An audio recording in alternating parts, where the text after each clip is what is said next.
I'm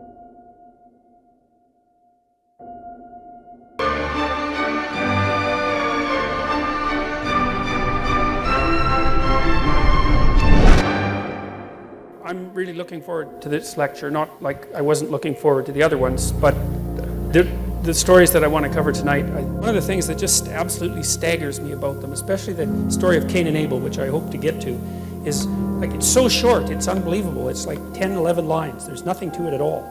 And I've found that it's essentially inexhaustible in its capacity to reveal meaning, and I don't exactly know what to make of that. I mean, I think, because I said I was going to take as rational an approach to this issue as I possibly could. I think it has something to do with this intense process of condensation across very long periods of time. That's the simplest explanation, but I'll tell you, the information in there is so densely packed that it really is, it's not that easy to come up with an explanation for that. Not one that I find fully compelling. I mean, I do think that the really old stories, and we've been covering the really archaic stories in the Bible so far, I think that one of the things that you can be virtually certain about is that everything about them that was memorable was remembered, right? And so in some sense, and this is kind of like the idea of Richard Dawkins' ideas of memes, which is often why I thought that Richard Dawkins, if he was a little bit more mystically inclined, he would have become Carl Jung, because their theories are unbelievably similar. The similar of meme and the idea of archetype of the collective unconscious are very, very similar ideas, except the Jungian idea is far more profound in my estimation. Well, it just is. He thought it through so much better, because Dawkins tended to think of meme as sort of like a mind worm, something that would infest a mind and maybe multiple minds, but he never really I don't think he really ever took the idea with the seriousness it deserved. And I did hear him actually make a joke with Sam Harris the last time they talked about the fact that there was some possibility that the production of memes, say religious memes, could alter evolutionary history, and they both avoided that topic instantly. They had a big laugh about it and then decided they weren't going to go down that road, and so that was quite interesting to me. But the density of these stories, I do really think still is a mystery. It certainly has something to do with their impossibility to be forgotten. And that's actually something that could be tested empirically. I don't know if anybody has ever done that, because you could tell naive people two stories even equal length, right? One that had an archetypal theme and the other that didn't, and then wait 3 months and see which ones people remembered better. It would be a relatively straightforward thing to test. I haven't tested it, but maybe I will at some point. But anyways, that's all to say that I'm very excited about this lecture, because I get an opportunity to go over the story of Adam and Eve and the story of Cain and Abel, and I hope we manage both of those today, and maybe we'll get to the story of Noah and the Tower of Babel as well, but I wouldn't count on it. Not at the rate we've been progressing, but that's okay. That's no problem. There's no sense rushing this. All right, so we're going to go.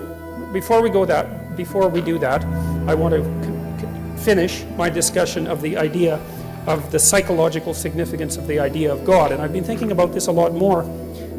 Because of course this lecture series gives me the opportunity and the necessity to continue to think, and it certainly is the case. So the hypothesis that I've been developing with the Trinitarian idea is something like that the Trinitarian idea is the earliest emergence in image of the idea that there has to be an underlying cognitive structure that gives rise to consciousness, as well as consciousness itself. And so what I was suggesting was that the idea of God the Father is something akin to the idea of the a priori structure that gives rise to consciousness, that's an inbuilt part of us, so that's our structure. You could think about that as something that's been produced over a vast evolutionary time span, and I don't think that's completely out of keeping with the ideas that are laid forth in Genesis 1, at least if you think about them from a metaphorical perspective. And it's hard to read them literally, because I don't know what, there's an emphasis on day and night, but the idea of day and night as 24-hour diurnal, daytime and nighttime interchanges that are based on the earthly clock seems to be a bit absurd when you first start to think about the construction of the cosmos. So it just doesn't seem to me that a literal interpretation is appropriate. I mean, It's another thing that you might not know, but you know, many of the early church fathers, one of them, Origen in particular, stated very clearly, this was in 300 AD, that these ancient stories were to be taken as wise metaphors and not to be taken literally. Like the idea that the people who established Christianity, for example, were all the sorts of people who were biblical literalists. It's just absolutely historically wrong. I mean, some of them were, and some of them still are, but that's not the point. Many of them weren't, and it's not like people who lived 2,000 years ago were stupid by any stretch of the imagination, and so they were perfectly capable of understanding what constituted something approximating a metaphor, and also knew that fiction, in some sense, considered as an abstraction, could tell you truths that nonfiction wasn't able to get at, unless you think that fiction is only for entertainment, and I think that's a big mistake to think that.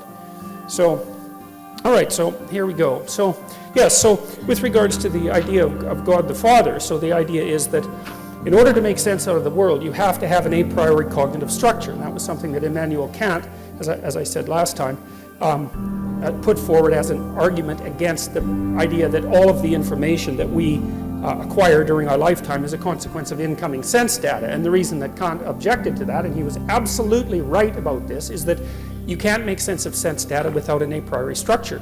You can't extract from sense data the structure that enables you to make sense of sense data. It's not possible. And that's really been demonstrated, I would say, beyond a shadow of a doubt, since the 1960s. And the best demonstration of that was actually the initial failure of artificial intelligence. Because when the AI people started promising that we would have fully functional and autonomous robots and artificial intelligence back in the 1960s, what they didn't understand and what stalled them terribly until about the early 1990s was that it was almost that the problem of perception was a much deeper problem than anybody ever recognized. Because like when you look out at the world, you just see, well, look, there's objects out there. And by the way, you don't see objects, you see tools. Just so you know, in the neurobiology of that's quite clear. You don't see objects and infer utility. You see useful things and infer object. So it's actually the reverse of what people generally think. But the point is that regardless of whether you see objects or useful things, when you look at the world, you just see it and you think, well, seeing is easy because there the things are, and all you have to do is turn your head and they appear. And that's just so wrong that it's almost impossible to overstate.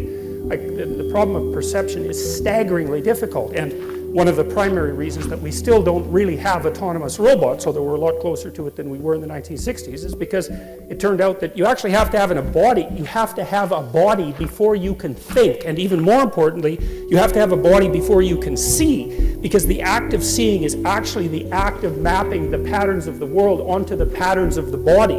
It's not things are out there, you see them, then you think about them, then you evaluate them, then you decide to act on them, and then you act. I mean, that you could call that a folk idea of psychological processing or perception. It's not, that is not how it works. Like your eyes, for example, one of the things they do is map right onto your spinal cord, for example. They map right onto your emotional system. So it's actually possible, for example, for people to be blind and still be able to detect facial expressions, which is to say you can, for someone who's cortically blind, so they've had their visual cortex destroyed often by a stroke, they'll tell you that they can't see anything, but they can guess which hand you put up if you ask them to, and if you flash them pictures of angry or fearful faces, they show skin conductance responses to the more emotion-laden faces, and it's because imagine that the world is made out of patterns, which it is, and then imagine that those patterns are transmitted to you electromagnetically, through light, and then imagine that the pattern is duplicated on the retina, and then that pattern is propagated along the optic nerve, and then the pattern is distributed throughout your brain, and some of that pattern makes up what you call conscious vision, but other parts of it just activate your body. And so, for example, when I look at this, whatever it is, bottle, that's the word. When I look at it, especially with intent in mind, as soon as I look at it, the pattern of the bottle activates the gripping mechanism of my hand, and part of the action of the act of perception is to adjust my bodily posture, including my hand grip, to be of the optimal size to pick that up. And it's not that I see the bottle and then think about how to move my hand. That's too slow. It's that I use my motor cortex to perceive the bottle, and that's actually somewhat independent of actually seeing the bottle as a conscious experience. So, anyways, the reason that I'm telling you that all of that, and there's much more about that can be told. Rodney Brooks, he's someone to know about. He's a robotics engineer who worked in the 1990s, and he invented the Roomba, among many other things. So he's a real genius, that guy. And Brooks was one of the first people to really point out that to be able to have a machine that perceived well enough to work in the world, that you had to give it a body, and that the perception would actually be built from the body up rather than from the abstract cognitive perceptions down. And so, well, and that turned out to be the case. And Brooks built all sorts of weird little machines in the 1990s that didn't even really have any central brain, but they could do things like run away from light. And so they could perceive light, but their perception was the act of running away from light. And so perception is very, very, very tightly tied to action in ways that people don't normally perceive.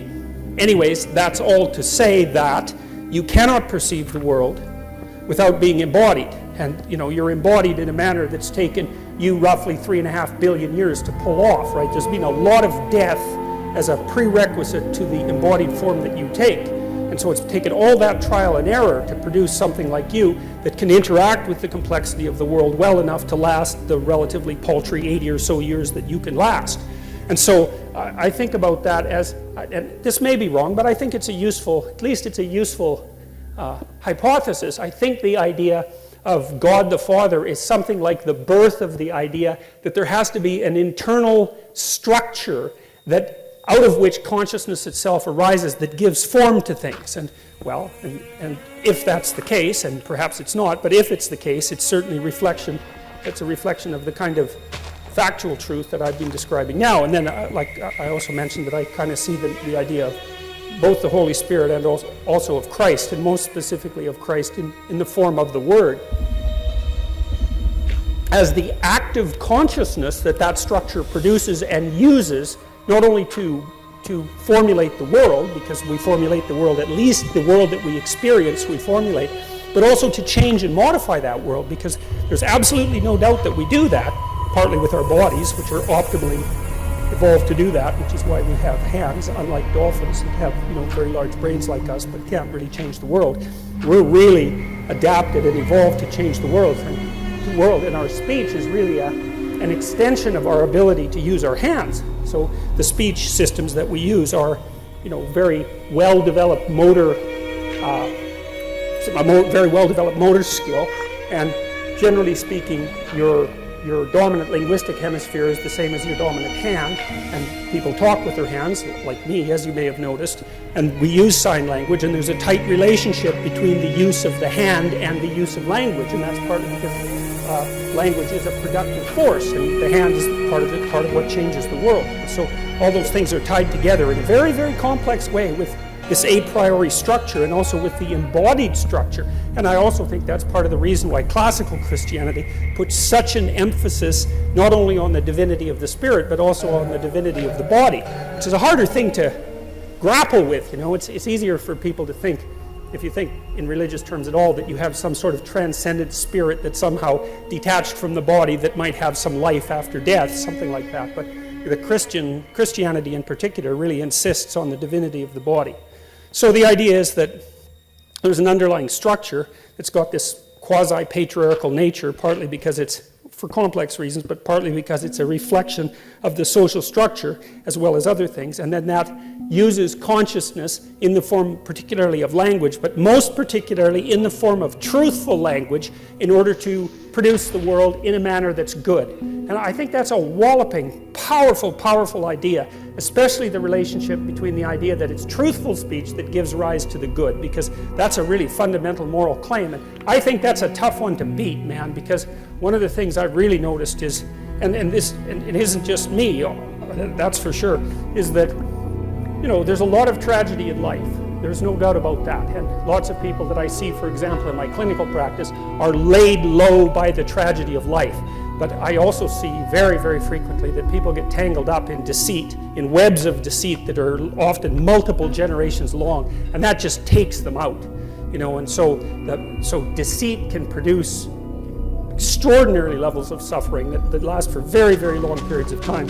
And that's really a clinical truism, because Freud, of course, identified one of the problems that contributed to the suffering we might associate with mental illness with repression, which is kind of like a lie of omission. That's a perfectly reasonable way to think about it. And Jung stated straight out that there was no difference between the psychotherapeutic, the curative psychotherapeutic effort and supreme moral effort, including truth. Those were the same thing as far as he was concerned. And Carl Rogers, another great clinician who was at one point a Christian missionary before he became more strictly scientific, he believed that it was in truthful dialogue that clinical transformation took place, and and of course one of the prerequisites for genuine transformation in the clinical setting is that the therapist tells the truth and the client tells the truth, because otherwise how in the world do you know what's going on? How can you solve a problem when you don't even know what the problem is? And you don't know what the problem is unless the person tells you the truth. That's something really to think about in light of your own relationships, because if you don't tell the people around you the truth, then they don't know who you are. And maybe that's a good thing, because, well, seriously, people have reasons to lie, right? I mean, that aren't trivial. But it's really worth knowing that you can't even get your hands on the problem unless you formulate it truthfully. And if you can't get your hands on the problem, the probability that you're going to solve it is just so low. And so then I've been thinking about, as well, this idea has become more credible to me the longer I've developed it, the longer I've thought about it. The idea that there's, I'll go back. It's partly the idea that, well, let me figure out how to start this properly. Friend of mine, business partner, and a guy that I've written scientific papers with, very smart guy, took me to task, and I think I told you this a little bit, about using the term dominance hierarchy, which might be fine for like chimpanzees and for lobsters and for creatures like that, but not for chimpanzees even so much. And he said something very interesting. He thought that the idea of dominance hierarchy was actually a projection of a early 20th century quasi-Marxist hypothesis onto the animal kingdom that was being observed, and the notion that the hierarchical structure that you see that characterizes, say, mating hierarchies in chimps, for example, the idea that that was predicated on power was actually a projection of a kind of political ideology. And I thought, that really bugged me for a long time when he said that, because I'd really been used to using the term dominance hierarchy, and I thought, he told me all that, and I thought, that's so annoying. It's so annoying, because it might be right, and it took me months to think about it. And then I was also reading Frans de Waal at the same time, and he's a primatologist, and also Jack Panksepp, who's a brilliant affective neuroscientist who unfortunately just died. He wrote a great book called Affective Neuroscience, and for rats to play, they have to play fair or they won't play with each other. And that's a staggering discovery, right? Because anything that helps instantiate the emergence of ethical behavior in animals and that associates it with an evolutionary process, which is essentially what Panksepp was doing, gives credence to the notion that the ethics that guide us are not mere sociological epiphenomenal constructs. They're deeply rooted. If rats, and they're rats for God's sake, you can't trust them, and they still play fair, And de Waal noticed that the chimp troops that he studied, it wasn't the barbaric chimp that ruled with an iron fist that was the successful ruler, because he kept getting torn to shreds by the compatriots that he ignored and stomped on. As soon as he showed some weakness, they'd just tear him into pieces. The chimp leaders that were stable, that had a stable kingdom, let's say, were very reciprocal in terms of their interactions with their friends, and chimps have friends, and they actually last for a very long time, chimp friendships, and they were also very reciprocal interactions with the females and with the infants. And I thought Frans de Waal is a very smart guy. And I thought that was also foundational science, because it's really something to note that the attributes that give rise to dominance in a male dominance hierarchy, sorry to use that word, let's call it authority, that might be better, or even shudder competence, which I think is a better way of thinking about it, is that that's not predicated purely on anything that's as simple as brute power. And I think too, I think as well that the idea, and this is a deeply devious and dangerous political idea in my estimation, the idea that male hierarchies are fundamentally predicated on power in a law-abiding society, I think all you have to do is think about that for like a month, say, which isn't that long, to understand how absurd that is, because most people who are in positions of authority, let's say, are just as hemmed in by ethical responsibility, or even more so, than people at the other levels of the hierarchy. And we know this even in the managerial literature, because we know, generally speaking, that managers are more stressed by their subordinates than the subordinates are stressed by their managers. And that's not surprising. You want to be responsible for like 200 people? You really want that? That's hard work, man. And I mean, I know it's a pain to have a boss, because you have to care about what the boss thinks, and maybe the person is arbitrary, in which case they're not going to be particularly successful. But it's no joke to be responsible for 200 people, and you have to behave very carefully when you're in a position of responsibility and authority like that, because you will get called out if you make mistakes constantly. So it's not like because you have a position that's higher up in the hierarchy that you're less constrained by ethical necessity. Now, if you're a psychopath, well, that's a whole different story. But psychopaths have to move pretty rapidly from hierarchy to hierarchy, right? Because they get found out quite quickly. And as soon as their reputation is shattered, then they can't get away with their shenanigans anymore. So, okay, so all of this is to say that there is something very interesting about the pattern of behavior. So imagine that sexual selection is working something like this, and we know that sexual selection is a very, very, very, very powerful biological force, even though biologists ignored it for almost 100 years after Charles Darwin originally wrote about it, thinking mostly about natural selection. They didn't like the idea of sexual selection because it tended to introduce the notion of mind into the process of evolution, because it deals with choice. But so imagine on the one hand that you have a male hierarchy. We know that the men at the top of the hierarchy are much more likely to be reproductively successful than the men at the bottom. It's particularly true of men. So you have twice as many female ancestors as you have male ancestors. I'm not going to do the math, and I know it doesn't sound plausible, but you could look it up and figure it out. It's a perfectly reasonable fact that actually happens to be true. So you have twice as many female ancestors, because females are twice as likely on average to leave offspring as men. Now what happens is, any man who does reproduce tends to reproduce more than once, but a bunch of them reproduce 0. Whereas, so it would be the average man who reproduces has 2 children, and the average man who doesn't reproduce has 0, obviously, and the average woman who reproduces has 1 child. So that means that there's twice as many females in your line as there is males. So that's a big deal. And so imagine that it works something like this. So the men elect the competent men who are admired and who are I can't say dominant, who are given positions of authority and respect. Let's put it that way. And it's like an election. Now, it could be an actual democratic election, but it's at least an election of consensus, or it's at least an election of, well, we're not going to kill him for now, which is also a form of election, right? It's a form of tolerance, So, and then what happens is the women, for their part, peel from the top of the male hierarchy. And so you've got 2 factors that are driving human sexual selection across vast stretches of evolutionary time. One is the election of men by men to positions where they're much more likely to reproduce, and the second is the tendency of women to peel off the top of male dominance hierarchies, which is extraordinarily well established cross-culturally. Even if you flatten out the socioeconomic disparity, say, between men and women, like they've done in Scandinavia, you don't reduce the tendency of women to peel off the top of the male hierarchy by much. And why would you? I mean, women are smart. Why in the world wouldn't they go why wouldn't they strive to make relationships with men who are relatively successful? And why wouldn't they let the men themselves define how that constitutes success? It makes sense. Like, if you want to figure out who the best man is, why not let the men compete, and let the man who wins, whatever the competition is the best man by definition. How else would you define it?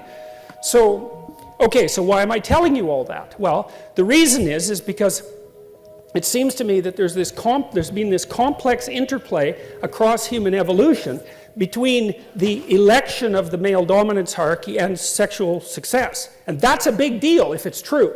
It could be, because what would happen, you see, is that as men evolved, they would evolve to be better and better at climbing up the male hierarchy, because the ones who weren't good at that wouldn't reproduce. So obviously that's going to happen. But then it wouldn't just be a hierarchy, because there's a whole bunch of different hierarchies. And so then you might say, well, are there commonalities across hierarchies?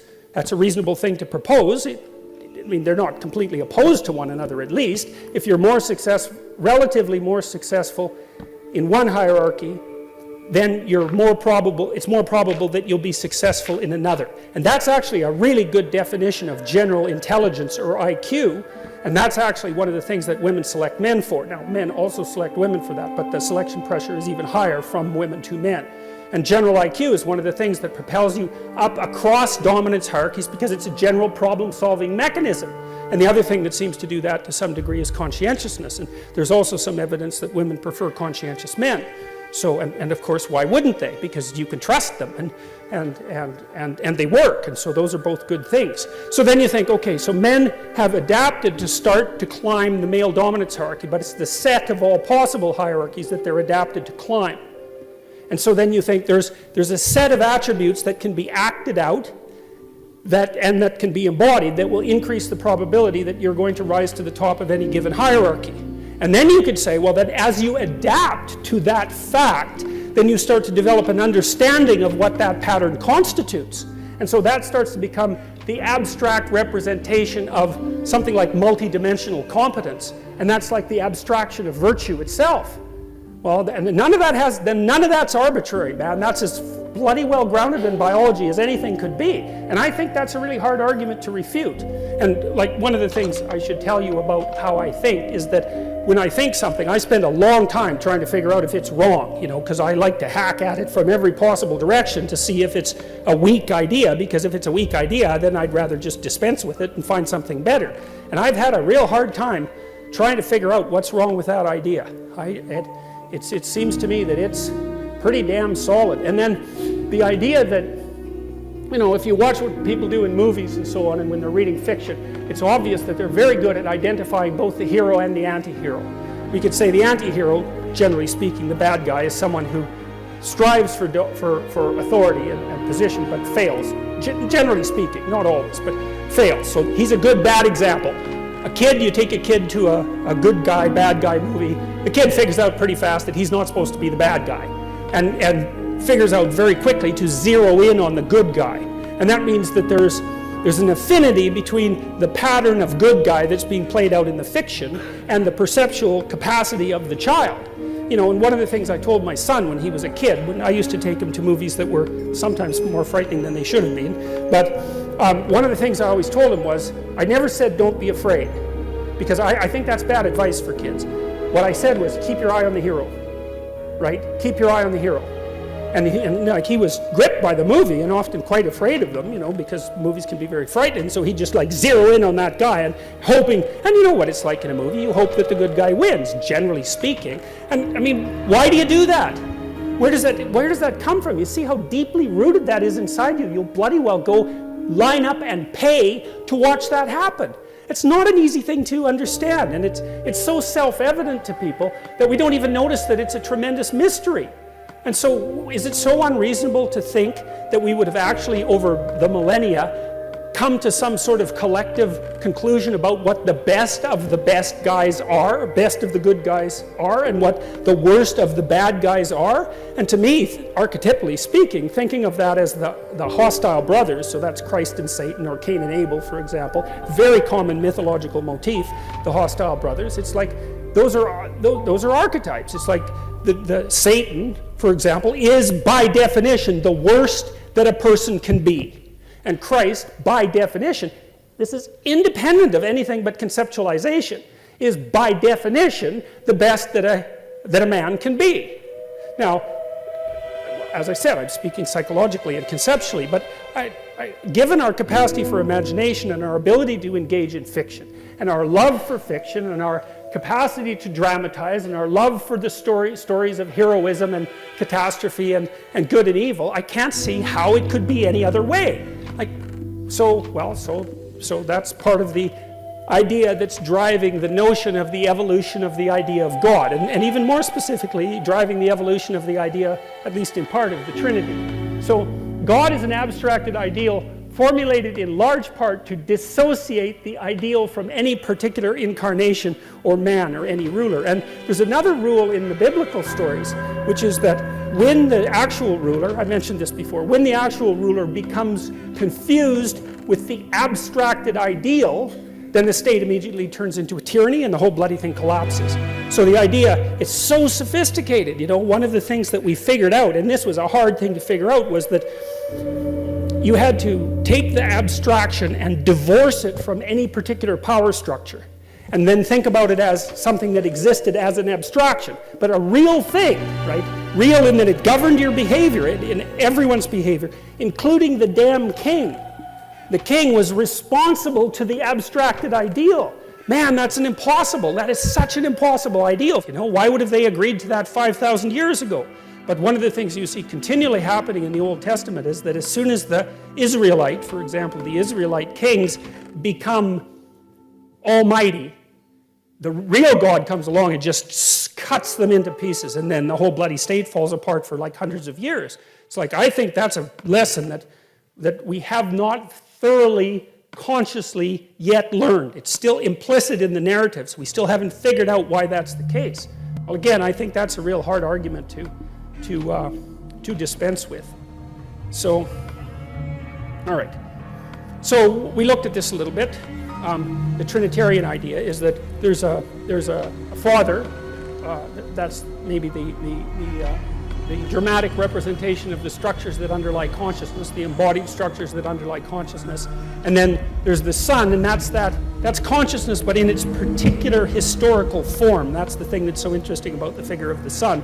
And then there's consciousness as such, and that seems to be something like the indwelling spirit. And so, I mean, these psychological ideas came from somewhere, right? That they have a history. They didn't just spring out of nowhere, and they emerged from dreams and hypotheses and artistic visions and all of that over a long time, and maybe they get clarified into something like consciousness, but it takes a damn long time to get from watching, you know, from two chimpanzees watching each other to a human being saying, well, we all exhibit this faculty called consciousness. I mean, man, that's a long journey, you know, that's a really long journey, and there's going to be plenty of stages in between. One of the things I really like about Jean Piaget, the developmental psychologist, was that he was so insistent that children act out and dramatize ideas before they understand them. And Merlin Donald, who's a psychologist at Queen's University, wrote a couple of interesting books along those lines as well, looking at the importance of imitation for the development of higher cognition in human beings. And so the notion that we embody ideas before we abstract them out and then represent them in an articulated way, I think is an extraordinarily solid idea. And I really can't see how it could be any other way. And if you watch children, you see that. Like, think about what a child is doing when he plays house, or she plays house. You know, the child acts out the father or the mother. But what's so interesting about it, and you think, well, look, isn't that cute? She's imitating her mother. It's like, no, she's not. That's not what happens. Because when your child imitates you, it's very annoying. Because you move your arm, and then they move their arm, and you move your head. They copy you. No one likes that. It's direct imitation. That's not what a child's doing when the child is playing. What the child is doing is watching the mother over multiple instantiations, and then extracting out the spirit called mother. And that's whatever is mother-like across all those multiple manifestations, and then laying out that pattern internally and manifesting itself in an abstract world. It's so sophisticated. It's just, that's what you're doing when you're playing house or having a tea party or taking care of a doll. It's not like you've seen your mother take care of a doll. You haven't seen that. It's that you're smart enough to pull out the abstraction and then embody it. And certainly the child is attempting to strive towards an ideal at that point. You know, she's not lighting her doll on fire, you know, or it's, well, with, you know, certain exceptions, but generally ones that we try to not encourage, right? So you see that capacity in children, and it's something we also know that if children don't engage in that sort of dramatic and pretend play to a tremendous degree, that they don't get properly socialized. It's really a critical element of of developing self-understanding and then also developing the capability of being with others, because what you do when you're a child, especially around the age of 4, is you jointly construct a shared fictional world. We'll play house together, let's say, and then you act out your joint roles within that shared fictional world, and that's a form of a very advanced cognition. It's very sophisticated, and I see that, and Piaget did as well, and so did Jung, and so did Freud, these brilliant observers, and also Merlin Donald, these brilliant observers of the manner in which cognition came to be. They noted very clearly that embodied imitation and dramatic abstraction constituted the ground out of which higher abstract cognition emerged. And how could it not be? Because obviously we were mostly bodies before we were minds, clearly. And so we were acting out things way before we understood them, just like the chimpanzees act out the idea that, you have to act reasonably sensibly if you're a head chimpanzee, or you're going to get yourself ripped apart. And you see that in wolves, because when wolves have a dominance dispute, they puff up their hair at each other to look big, and they growl and bark, and they're very menacing. And one wolf chickens out, rolls over, puts up his neck, and basically what he's saying is, yeah, I'm pretty useless, so you can kill me if you want to. And the other wolf says, yeah, you're pretty useless, and I could tear out your throat, but tomorrow we might need to bring down a wolf, or a moose, so I'll keep you around. And it's not like they think that, because they don't know, they don't think that. They act it out as a behavioral pattern. Then if you're an anthropologist or an ethologist, and you went and watched the wolves, you'd say it's as if they were acting according to the following rule. And that often confused me, because I thought, well, do wolves act out rules? And I thought, no. A rule is what we construct when we articulate a behavioral pattern. Right? We observe a stable behavioral pattern, and when we articulate it, we can call it a rule. But for the wolves, it's not a rule, it's just a stable behavioral pattern. And so we acted like wolf troops or chimpanzee troops, all of that, and for untold tens and perhaps hundreds of millions of years before we were able to formulate that pattern of behavior in anything approximating a story or an image, and even longer before we could articulate it as a set of ethical rules.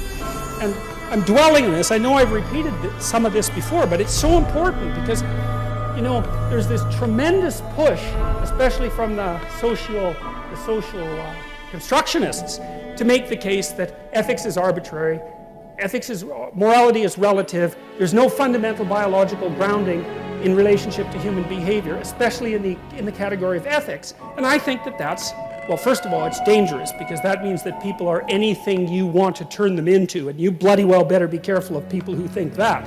And second, I just think that the evidence that that's wrong is so overwhelming that we should just stop thinking that way. I mean, and that's partly why I'm also attacking this from an evolutionary perspective. There's lots of converging lines of evidence that ethical standards of at least of the most crucial sort not only evolve but also spontaneously re-emerge, for example, in the dramatic play of children. So we need to take that seriously. And so, well, that's partly what we're doing here. So trying to take that seriously. So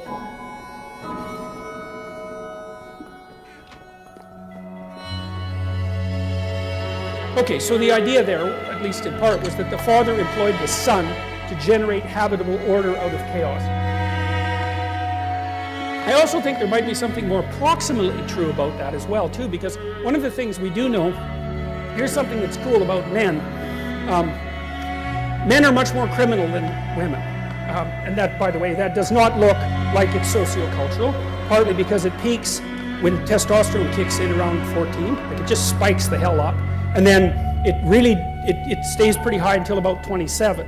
And so standard penological theory, for those of you who don't know this, is that if you have a repeat offender, a guy who just won't stop getting in trouble, you just throw him in prison until he's 28. And it isn't like you're rehabilitating him or anything. It's like by 28, he's done with his criminal career, because the crime curve peaks at 15 and then falls down around 27 or so, it burns out. And that's often, by the way, that's often when men get married and settle down and stabilize.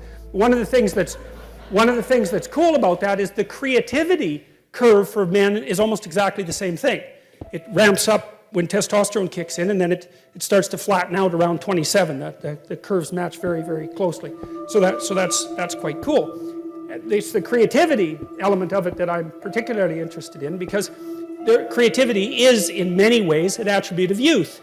And that's, look, I mean, if you looked at that sentence and you stripped it of its religious context, what you would say is that, well, the older people use the younger people to generate creative ideas and renew the world. It's like, yeah, that's what happens. And we also have no idea how many of the things that we discovered or invented as human beings were stumbled across by children and adolescents. Because they're much more exploratory. They're less constrained by their already extant knowledge structures, and they're less conservative. So, yeah, that seems just right to me. So, and right in an extraordinarily important way. Because it also means that if you're an actual father, one of the things that it means is that that's part of what you should be encouraging your son to do, right? Which is because the role of a father is to encourage. That is clearly the role. And to encourage is to say, well, go out there, confront the chaos of the unknown and the chaos that underlies everything, and grapple with it, because you can do it. You're as big as the chaos itself, and do something useful as a consequence, and make your life better and make everyone else's life better, and you can do it. And man, that's the right thing to tell. That's the right thing to tell young men. Talking to young women is more complicated because they have more, let's say, issues to deal with, because their lives are more complicated in some ways. But that's definitely the right thing to be telling your son. And one of the things that I've really noticed recently, since I've been lecturing, especially in the last 7 or 8 months, most of my audience has been young men, and I've talked a lot to them about both truth and responsibility. And I think that those are the two things that underlie this capacity. And there seems to me to be a tremendous hunger for that idea. It's not the same idea as rights, It's a very different idea. It's the counterpart to rights. And so it's, life is hard, it's chaotic, it's difficult, it's really definitely a challenge. And so you can either shrink from that, and no bloody wonder, because it's going to kill you. It's no joke, man. Or you can forthrightly confront it and try to do something about it. Well, what's better? And then you say to the person, look, man, you could do it. Like, that's what a human being is like. And if you just stood up and got yourself together, and you'd find out by trying that you can in fact do that. And I do think that that's a great core religious message as far as I can tell, and I think that's deeply embedded in this sort of idea. So, all right, so this is what I've been telling you. This is something like how knowledge itself is generated. First of all, there's the unknown as such, and that's really what you don't know anything about. And generally when you encounter that, you don't encounter it with thought. You encounter it like this, right? And that's the first representation of the absolutely unknown. It's something that is beyond your comprehension, and it's terrifying. And because it's beyond your comprehension, you cannot perceive it, you cannot understand it, but you still have to deal with it. And the way you deal with it is that you freeze. That's what a basilisk does, say, to the kids in Harry Potter, right? They take a look at it and they freeze. And that's the snake, the terrible snake of chaos that lives underneath everything. You see that thing freezes you. And that's because you're a prey animal. But at the same time, it makes you curious. And so that's the first level of contact with the absolute unknown, is the emotional combination of freezing and curiosity. And that's reflected, I think, in the dragon stories. The dragon is the terrible thing that lives underground that hoards gold or hoards virgins. Very, very strange behavior for a reptile, as we pointed out before. But the idea is that it's a symbolic representation of the predatory quality of the unknown combined with the capacity of the unknown to generate nothing but novel information. And it's you can see that as very characteristic of human beings, because we are prey animals. But we're also unbelievably exploratory, and we're pretty damn good predators. And we occupy this weird cognitive niche. And so one of the things we've learned is that if we forthrightly confront the unknown, terrifying as it is, there's a massive prize to be gained continually. And so that seems to be true, right? As true as anything is. And then I would also say that idea, now we know that one of the metaphors that underlies God's extraction of habitable order out of chaos at the beginning of time is an older idea, a more archaic idea, that God confronted something like the Leviathan. That's one of the words for a serpent-like chaos creature that's often used in the Old Testament, or there's the Leviathan and the Behemoth. Yeah, that's the other thing. And so there's this idea that I think probably came from the Mesopotamians, that God, either in the son-like aspect or in the father-like aspect, is the thing that confronts this terrible beast that represents the chaotic unknown and cuts it into pieces, and then sometimes gives the body parts to the populace in order to feed them. So you can see a hunting metaphor there as well, but it's deeper than that. And so, all right, so the first thing is that there's the absolute unknown, and the unknown is what you do not understand. It's what's beyond the campfire. Maybe it's what's beyond the tree, even more anciently, when we lived in trees. It's out there where you don't know. And what's out there? Crocodiles and snakes and birds of prey and cats and all sorts of things, like predatory cats, and they will eat you. But there's utility in going out there to find out what's there. Like maybe you go and you don't kill the snake, you kill the damn nest of snakes. And that makes you pretty popular, just as you should be. And that accelerates your reproductive potential, let's say. And we're descended from people who did that. And so we have this notion about how the world is structured that's deeply embedded in our psyche. Like really, really deeply, way, way down, way below the surface cognition. Way down in the limbic system, in these ancient parts of the brain that are like 60 million years old or 100 million years old or older than that. Ancient brain structures. And so the first thing we do is we act out our encounter with the unknown world. And we act that out in the same way, in a manner that's analogous to the manner that's presented as a description of what it is that God does at the beginning of time to extract habitable order out of chaos. And I won't tell you about the other part of that for now. So you act it out first. And then the second thing is, you watch people who act it out and you start to make representations of that. That's stories, right? And maybe you admire them. And then after a long time, you collect a bunch of those stories, and then you can say what that is. You can articulate it as a pattern. And this is something Nietzsche also figured out to begin with, because prior to Nietzsche, I would say, he did so many things first. It was quite remarkable. There was an idea that you first think and then you act. And people like to think that, but of course it's complete bloody rubbish, because you're as impulsive as you can possibly imagine. You're always doing things before you think, and sometimes that's a really good idea. So the idea that you see things and then think and then act, it's like, really? No, I'm sorry. I don't do that.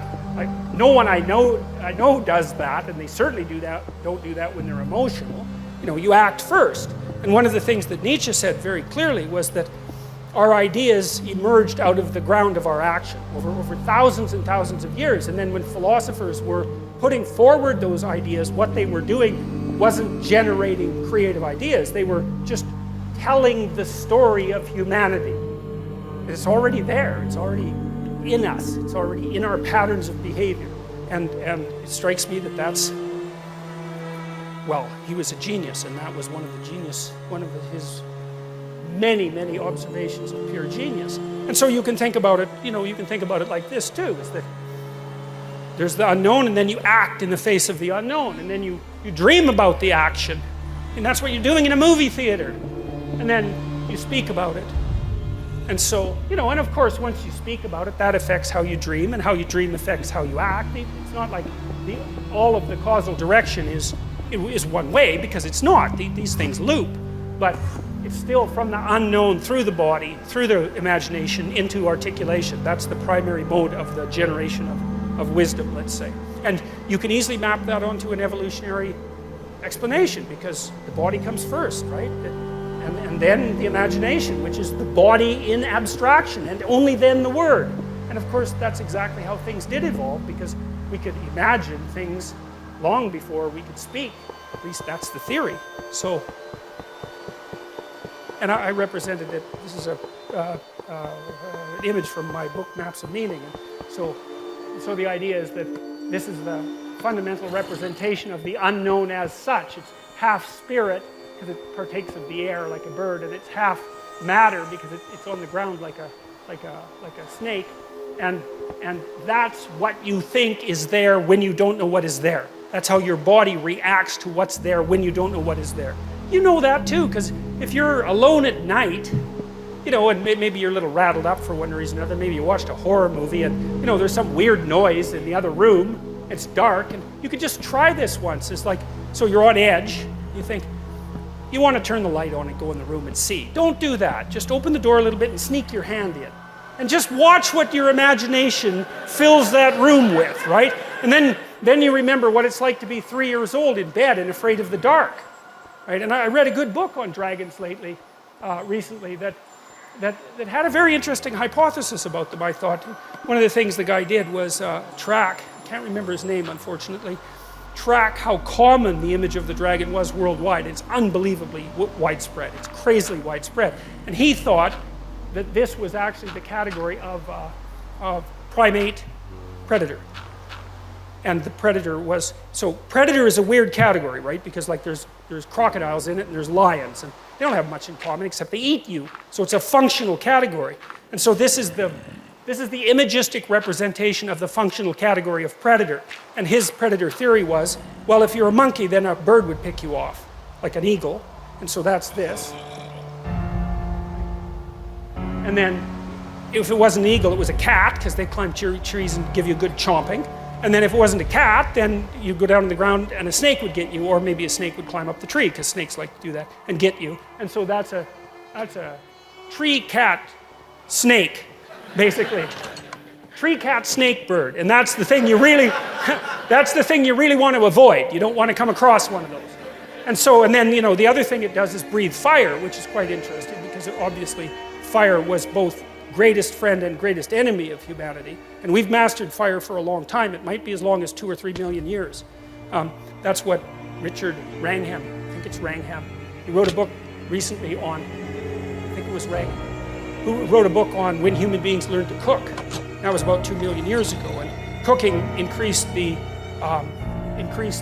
availability of calories. You know how chimpanzees are sort of shaped like a big, like they're ugly, they're shaped like a big bowling ball, you know? They look really fat, and they're short and they're wide, and that's because they have intestinal tracts that are like, you know, 300 miles long, and the reason for that is because they have to digest leaves. And so you go out in the forest and like sit there and eat leaves for a whole day and see how that works out for you, you know?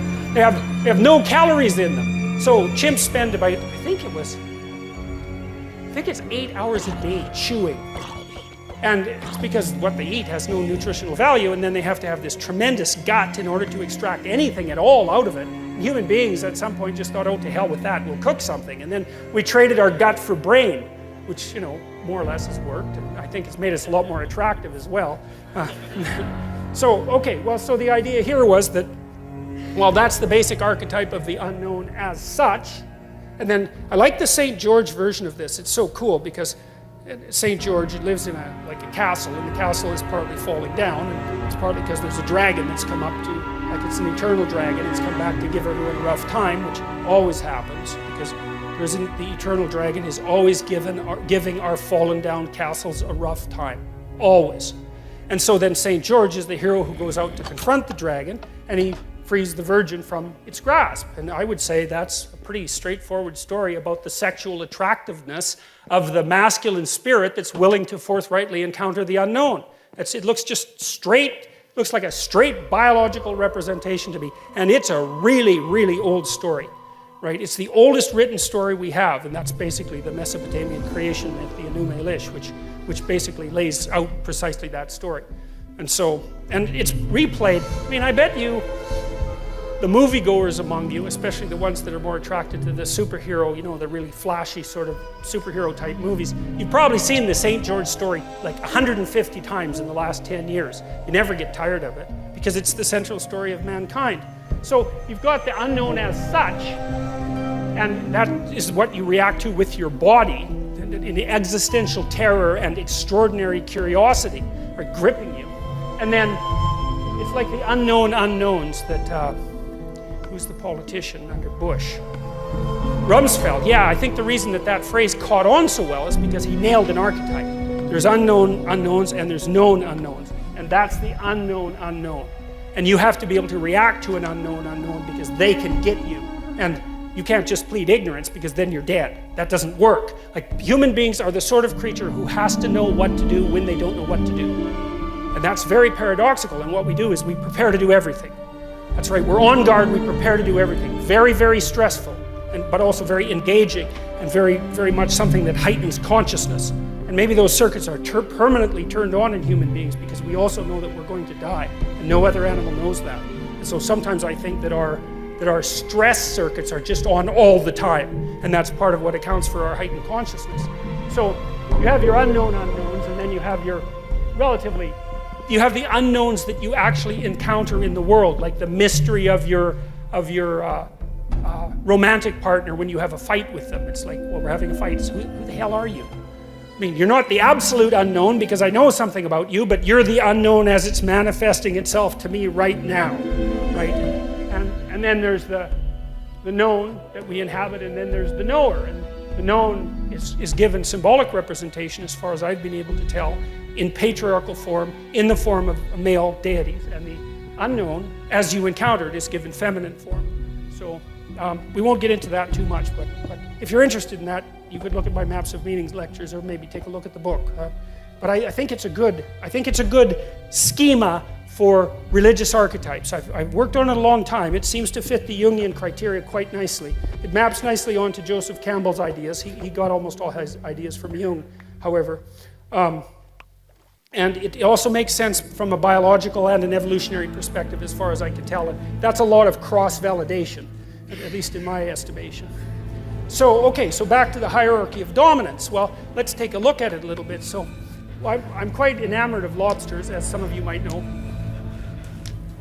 because I found out, this just blew me away when I found it out. I mean, I've done a lot of work in neurochemistry, functional neurochemistry, because I used to study alcoholism and drug abuse. And alcoholism, to study alcohol, you have to know a lot about the brain, because alcohol goes everywhere in the brain. It affects every neurochemical system. And so if you're going to study alcohol, you kind of have to study neurochemistry in general. And so I did that for quite a long time. I really got enamored of a book called The Neuropsychology of Anxiety by Jeffrey Gray, which is an absolute work of genius, although extraordinarily difficult. Like, I don't know how many references that book has. It's like, must be 1,000. And Gray actually read them. And worse, he understood them. And then he integrated them into this book. And so to read it, you have to really master functional neurochemistry and animal behaviorism and motivation and emotion and neuroanatomy. Like, it's a killer book, but man, it's really rich. It's taken psychologists about 40 years to really unpack that book. But one of the things I learned about that was just exactly how much continuity there was in the neurochemistry of human beings and the neurochemistry of animals. It's absolutely staggering. It's the sort of thing that makes the fact of evolution something like self-evident. I do think it's self-evident for other reasons that I'll tell you about later. I think evolution, or I think natural selection, random mutation and natural selection is the only way you can solve the problem of how to deal with an environment that's complex beyond your ability to comprehend. I think what you do is you generate endless variants, because God only knows what the hell's going to happen next. Almost all of them die because they're failures, and a couple propagate. And the environment keeps moving around like a giant snake. You never know what it's going to do next. And so the best you can do is say, well, here's 30 things that might work, and 28 of them are going to perish. Or if you're an insect, it's like the ratio is way, way higher than that. So anyways, back to the lobsters. These creatures engage in dominance disputes. And I think dominance is the right way to think about it, because lobsters aren't very empathic and they're not very social. And so it really is the toughest lobster that wins. And what's so cool about the lobster is that when a lobster wins, he flexes and gets bigger, so he looks bigger. Because he's a winner. It's like he's advertising that. And the neurochemical system that makes him flex is serotonergic. And you think, well, who cares? What the hell does that mean? Well, tell you what it means. It's the same chemical that's affected by antidepressants in human beings. And so, like, if you're depressed, you're a defeated lobster. Like, you're like this. I'm small. I'm not, things are dangerous. I don't want to fight. You give someone an antidepressant, it's like up they stretch, and then they're ready to, like, take on the world again. Well, if you give lobsters who just got defeated in a fight serotonin, then they stretch out and they'll fight again. And that's, like, we separated from those creatures on the evolutionary timescale somewhere between 350 and 600 million years ago, and the damn neurochemistry is the same. And so that's another indication of just how important hierarchies of authority are. I mean, they've been conserved since the time of lobsters, right? There weren't trees around when lobsters first manifested themselves on the planet. And so what that means is these hierarchies that I've been talking about, those things are older than trees. And so one of the truisms for what constitutes real from a Darwinian perspective is that which has been around the longest period of time, right? Because it's had the longest period of time to exert selection pressure. Well, we know we evolved and lived in trees, something on the order of 60 million years ago. We're talking 10 times as far back as that for the hierarchy. And so the idea that human beings, that the hierarchy is something that has exerted selection pressure on human beings is, I don't think that's not a disputable issue. How it's done it and exactly what that means we can argue about, but like that sort of biological continuity is just absolutely unbelievable. It was funny because I revealed this finding. You know, I didn't discover this, I read about it, but I talked to my graduate students about it. I used to take them out for breakfast, you know, and they were a very contentious, snappy bunch. And they were always trying to one-up each other, and they were quite witty, and for like 6 months until it got very annoying, every time one of them one-upped the other, they'd stretch themselves out and like snap their hands like So that was very funny. It was really very funny. So you see this in lobsters, and so that's pretty amazing. So, yeah. And one of the other things that's really cool about lobsters is that, let's say you've been like top lobster for a long time, but you're getting kind of old, and some young lobster just, you know, whales the hell out of you, and so you're all depressed. But the thing is, your brain is dominant. But you don't have much of a brain because you're a lobster. And so now what are you going to do? Because you just lost. And the answer is, well, your brain will dissolve. And then you'll grow a subordinate brain. Yeah, and so that's worth thinking about too, right? Here, for a couple of reasons. First of all, if any of you have ever been seriously defeated in life, you know what that's like. It's like it's a death, a descent, a dissolution, and if you're lucky, a regrowth, and maybe not as the same person. That's what happens to people with post-traumatic stress disorder, right? Their brains undergo permanent neurological transformation, and they then inhabit a world that's much more dangerous than the world that they inhabited to begin with. But we also know too, if you have post-traumatic stress disorder or depression, that your hippocampus shrinks, right? It dies and shrinks. And you can sometimes get it to grow back. Your hippocampus shrinks and your amygdala grows. And the amygdala increases emotional sensitivity. And the hippocampus inhibits emotional sensitivity. And so if you've been badly defeated, the hippocampus shrinks and the amygdala grows. Now, if you recover, the hippocampus will regrow. And antidepressants actually seem to help that, but the damn amygdala never shrinks again. And so, well, so that's another lesson from the lobster. It's quite a terrifying one, but it's one, like, it's so interesting that you can relate to that, right? I was like, I get what that poor crustacean's going through, you know. So, okay, here's the rats, and this is from Jaak Panksepp's work. He was the first guy who figured out that rats giggle. And you might think, well, what kind of stupid thing is that to study? It's like $50,000 research grant for giggling rats, you know. So, but he discovered the play circuitry in mammals. That's a big deal, right? It's like discovering a whole new continent. There's a play circuit in mammals. It's built right in, so it's not socially constructed. There's a biological platform for that. And so what Panksepp would do with rats, he found out if you take a rat pup away from its mother, it dies. Even if you feed it, even if you keep it warm, it dies. Now you can stop it from dying by taking a pencil with an eraser on the end and massaging it, right? Because rats won't live without love. And the same thing happens to human babies. And we saw that in Romania when there was that catastrophe after Ceausescu in the orphanages, where the orphanages were full of unwanted babies because Ceausescu insisted that every Romanian woman was constantly pregnant. So the orphanages stacked up with unwanted babies, and lots of them didn't even have names. And they were warehoused. Warmth, shelter, food. Devastating. Lots of them died. Most of them died before the first year. And the ones that didn't die were permanently dysfunctional, because you have to be touched if you're a human being. It's not an option. You have to be played with. It's not an option. It's part of neurodevelopmental necessity. And you have to also play fair.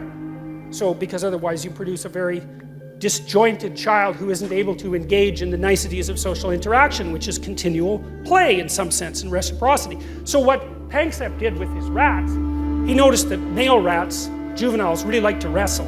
And they wrestle just like human beings wrestle. They pin each other, for crying out loud. It's like that rat has just lost. He's down for a 10 count, right? And so what you do is you take juvenile rats and you can find out that they want to play because you can attach a spring to them and then they'll try to run and you can measure how hard they're running by how hard they're pulling on the spring, and then you can estimate how motivated they are. And so you can find out that a nice, well-fed rat who doesn't have anything on his mind will still work hard to play to enter an arena where he's been allowed to play before. He'll work for that. So then you think, well, the rat's motivated. So the two rats go out there and they play, and so they're playing like dogs play, and everyone knows what that looks like. If you have any sense about dogs, they kind of go like this, and kids do that, and maybe you do that with your wife if you're going to play with her a little bit. My poor wife, man, when she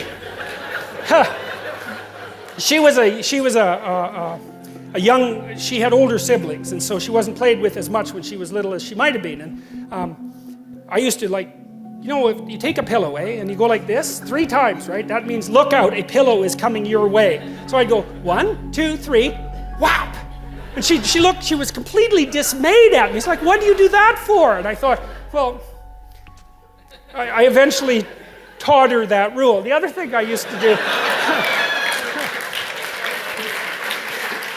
The other thing I used to do, is sometimes she'd come at me like this when we were playing around, and I'd grab her wrists and I'd knock her hands, her knuckles together, and she used to just get completely annoyed about that. And I thought,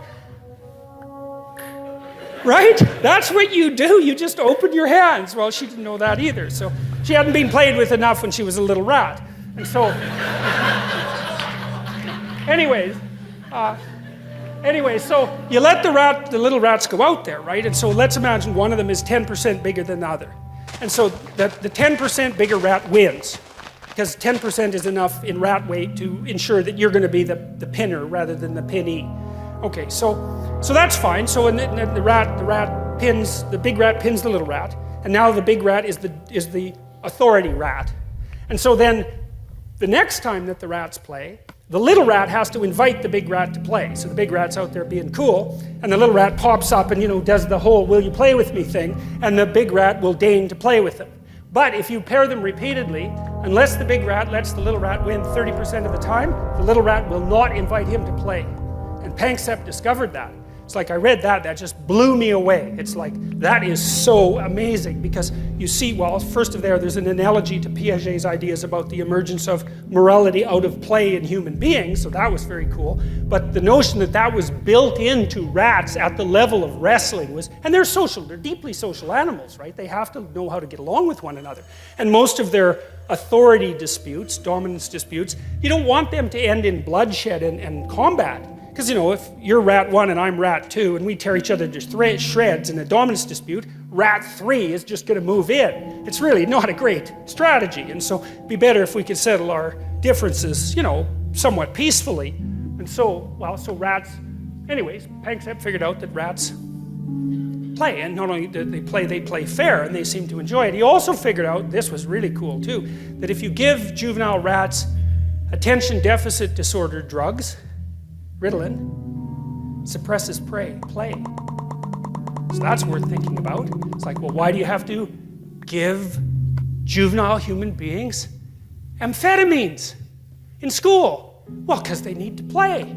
Well, they don't get to play. They don't get to wrestle around. I mean, that's oppression as far as I can tell. They don't get to wrestle around. That's fine. Feed them some amphetamines, man. That'll shut down the old play circuits. Well, here's the other problem, is Panksepp found out that if you don't let juvenile male rats play, their prefrontal cortexes don't develop properly.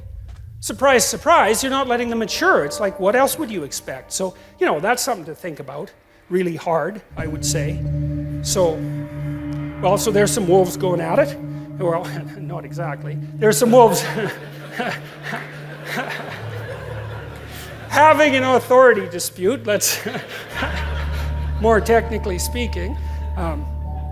And a lot of it's posturing, they tend not, well-socialized wolves tend not to hurt each other during authority disputes, because Well, for obvious reasons. It's too dangerous. And so they have other ways of demonstrating who should be listened to, authorities. And there's chimps doing that. This particular, now, I think, if I remember correctly, I think it's right. This is a really cool picture because I think this chimps don't like snakes, by the way.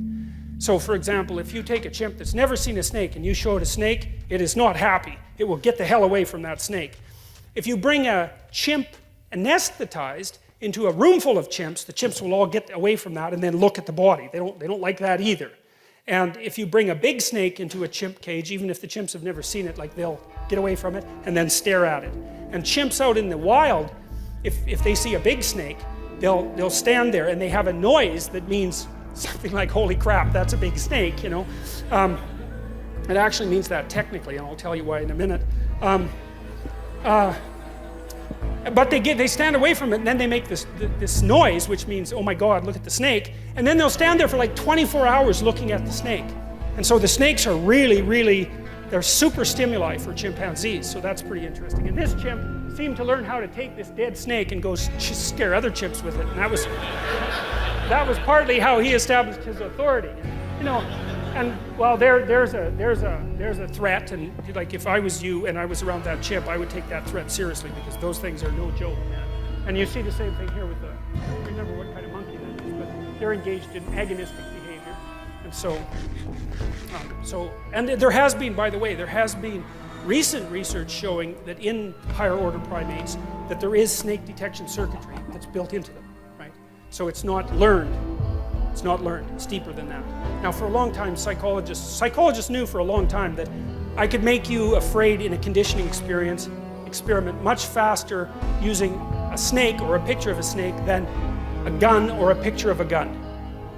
So we can learn fear to snakes very rapidly, spiders as well. And so then people thought, well, maybe we were prepared to develop fear to snakes or spiders, that sort of thing. But the more recent research has indicated that it's more than just prepared, is that we have the detection circuitry built right into us. And well, it's because, well, why wouldn't we? That's really the issue. It's like, it's not really that much of a surprise, unless you think of human beings as a blank slate. And if you think that, then, I don't know, you should crawl out of the 16th century. That's how I would look at it. Because I mean, that's just gone, that idea. It's so wrong. So maybe you can think about this as a dominance hierarchy, but wolves look for credibility and competence as well, and chimpanzees don't like brutal tyrants. And so we'll talk about it as the hierarchy of authority. And so, well, this is kind of how it starts to develop. You know, you see, well, these girls are negotiating the domestic environment here, and how to behave properly, and how to share, and all that, and take turns. And so they're negotiating the hierarchy of authority. And if you're good at reciprocity, it's sometimes you're the authority, and sometimes the other person is the authority. That's fair play, right? And so these boys are doing the same thing, and you see they're all smiling away. And so it looks like aggressive behavior, and people who are not very attentive, and who are paranoid, and who don't like human beings, confuse this with aggression, and they forbid it at schools, which is, you know, I know when my kids were going to school, for example, this was quite a while ago now, they were forbidden to pick up snow on the off chance they might throw a snowball. And we know how terrible that is. So what I told my son is that he was perfectly welcome to pelt any teacher he wanted to in the back of the head with a snowball, as long as he was willing to suffer the consequences of doing it. And I don't know if he ever did, but he was certainly happy with the idea, which made me very happy about him. So, yeah. So, you know, kids need to do this. They really, really seriously need to do this. It's what civilizes them. And that needs to happen between the ages of 2 and 4, because if they're not civilized by the time they're 4, then you might as well just forget it. And that's a horrible statistic, but it's unbelievably well borne out in the relevant developmental literature. Like, there's lots of aggressive 2-year-olds, most of them are male. And if they stay aggressive past the age of 4, they tend to be lifetime aggressive. They make no friends, they're outcasts, they're much more likely to end up antisocial, criminal, delinquent, and in jail. And so, your kids need to be socialized between the ages of 2 and 4. And that's particularly true for the more aggressive males. And most of the aggressive 2-year-olds are male. And that isn't socialization, by the way. So there's a more, more abstract representation of the same sort of thing. And I'm trying to make the case that the hierarchy of authority emerges out of a game-like matrix, an underlying game-like matrix. And that's one of the things that's so brilliant about Jean Piaget. He figured that out. It's so smart. And he was interested in the biological origin of morality. And he identified it, he traced the origin to play and the emergence of morality out of play. And it's so smart. I just can't believe how smart an idea that was. Because it's the bottom-up construction of morality. Now, Piaget was a constructionist and to some degree a social constructionist. He underestimated the role of biology. But that doesn't invalidate his theory. It's really easy to put a biological underpinning underneath Piaget's theory. We know the biology well enough to do it quite nicely now. So, I mean, the fact that Panksepp, for example, could identify the play circuit is a really good start with that, right? Because play has been around so long that we have a circuit that's dedicated to it. And so that's a very, very ancient issue. And so, this is very much of an abstraction of a game here. And then, of course, you get the ultimate abstraction in representation. In a representation like that, where even the landscape of the game is fictional. And of course, we've migrated to a large degree into those sorts of fictional landscapes, fictional books, movies, video games. So it's the same. It's an extension of the same thing. So practice for real life that shades in some cases into real life itself. So, all right. More representations of God the Father. I like these representations. I like the triangle idea. I mean, I don't know why God is wearing a triangular hat. It's kind of a strange fashion choice, but I think it's associated with the idea of the pyramid, and I think that's associated with the idea of the hierarchy of authority. And I think that's why the Egyptians put their pharaohs inside pyramids. I know there's more to it than that, but I think some of that has to do with the notion of this hierarchical structure.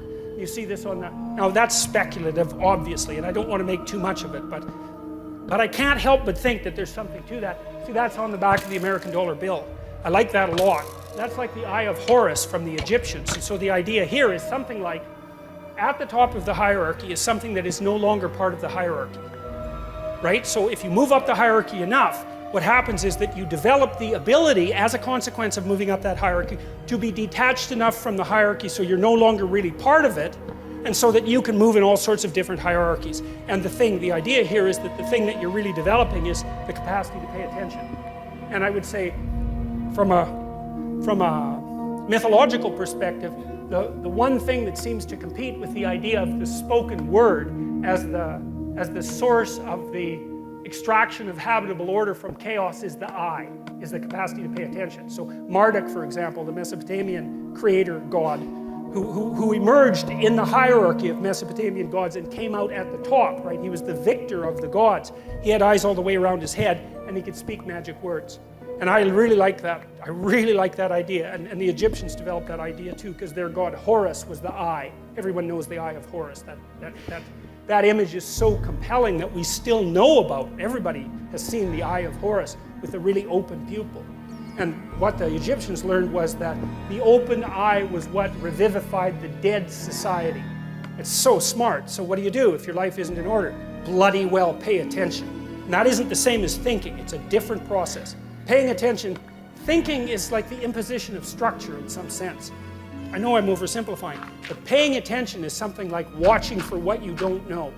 And so, like, one of the things I often recommend to my clinical clients if they're having trouble with a family member is, number one, shut up. Don't tell them anything about yourself. And I don't mean in a rude way, it's just like, no more personal information. Number two, watch them like a hawk and listen. And if you do that long enough, they will tell you exactly what they're up to. And they will also tell you who they think you are. And then you'll be shocked because they think you're something, generally speaking, that's not like what you are at all. And when they tell you, it's like a revelation to both of you. But attention is an unbelievably powerful force. And you see this in psychotherapy too, because a lot of what you do, and in any reparative relationship, is really pay attention to the other person. Pay attention and listen. And you would not believe what people will tell you or reveal to you if you watch them as if you want to know, instead of watching them so that you'll have your prejudices reinforced. That's usually how people interact. It's like, I want to keep thinking about you the way I'm thinking about you, and so I'm going to filter out anything that disproves my theory. That's not what I'm talking about at all. It's like, I'm going to watch you and figure out what you're up to. Not in a rude way, none of that. I just want to see what's there. And that'll be good for you, probably, and also be good for me. So that's the idea that, climbing up a hierarchy of authority can give you vision, and that vision can transcend the actual hierarchy. And I think that's also